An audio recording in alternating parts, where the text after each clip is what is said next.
Célébrée lors de la pleine lune de février, Thaipusam Kavadi est une fête religieuse tamoule en hommage au dieu Muruga. Tôt le matin, les dévots se réunissent près de la mer ou d'une rivière et prennent un bain purificateur. Pour faire honneur à Muruga, leurs tenues sont soignées. Hommes et femmes sont vêtus de rose, couleur symbolique de ce dieu. Depuis 10 jours, ils respectent jeûne et prières quotidiennes.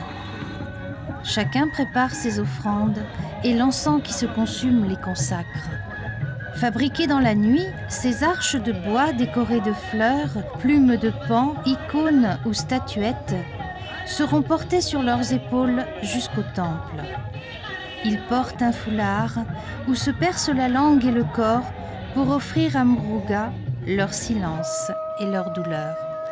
Dans un état d'extrême concentration, ce jeune homme supporte sans faillir la souffrance, aidé par les incantations du prêtre et les prières de sa famille qui l'entoure.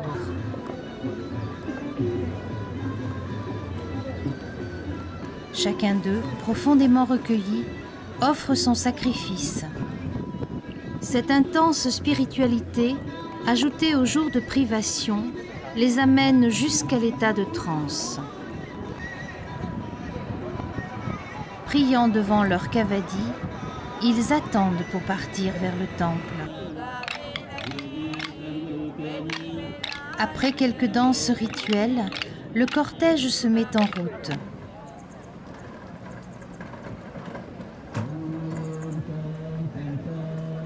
Les femmes portent sur la tête des sambous, peaux de cuivre contenant du lait.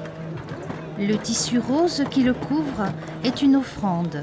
Durant le trajet, si le jeûne et la prière ont bien été respectés, ce lait ne doit pas tourner malgré les 35 degrés ambiants.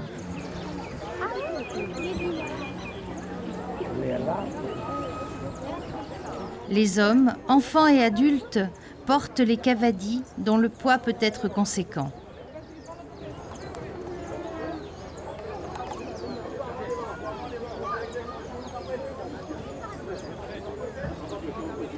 Les pieds nus sur le bitume brûlant sont un peu soulagés. Les fidèles parcourent 8 km en chantant des cantiques en l'honneur de Muruga. Ces actes de dévotion symbolisent la légende d'un bandit repenti qui, pour se racheter de ses fautes, devait se rendre au temple en portant sur ses épaules 2 montagnes attachées à un bâton appelé kavadi. Muruga le transperça de sa lance et le tua. Mais par leurs prières, les fidèles obtinrent sa grâce. Ainsi, fut décidé que désormais, tous ceux qui porteraient un kavadi jusqu'au temple verraient leurs fautes pardonnées et leurs vœux exaucés.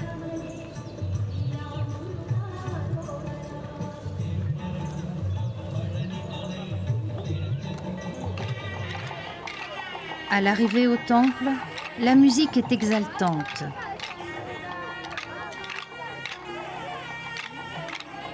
Les dévots font 3 fois le tour du temple dans une bousculade bruyante sans pour autant perdre leur concentration.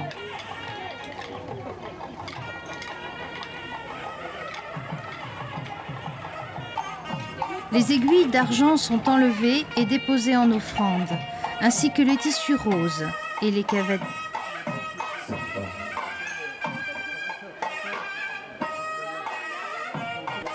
Les femmes offrent le lait sacré aux fidèles.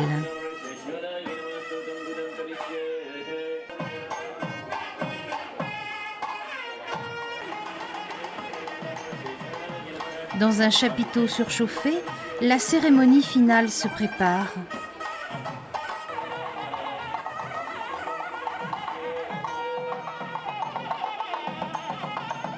Autour d'un oratoire, les offrandes sont rassemblées.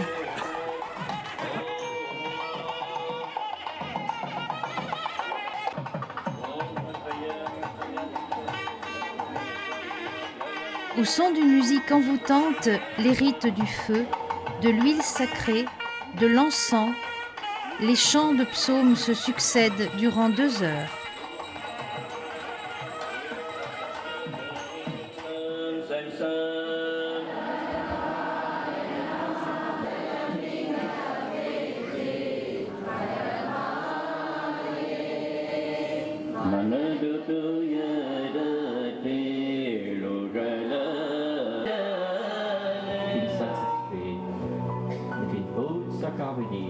Enfin, un moment de méditation apaise les fidèles. Est-ce qu'il nous fait recevoir sa nectar, Kimruga peut partager? Oh, mais les inconnus, c'est les fines de nous, ou bien les pas fines de nous. Pardonne-moi, Mruga. Moi, tes enfants, me fais demander mon pardon. Mruga n'a jamais timoré. Si on guide ce photo, même dans le malheur, même dans le problème. Et selon le prêtre, leur permet même d'oublier la chaleur. Alors c'est ça, cette sourire qui nous fait venir. Est-ce qu'il fait ça? Non. La journée se termine dans la convivialité. Fidèles et amis de passage sont invités à partager la rosouvaille. Plat traditionnel à base de riz, de légumes et d'épices.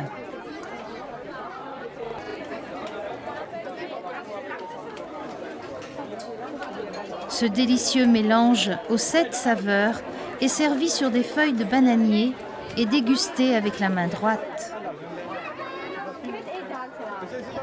Après 10 jours de privation, les casseroles, pourtant de bonne taille, seront vite épuisées. Chacun repartira assuré de la bienveillance de Muruga.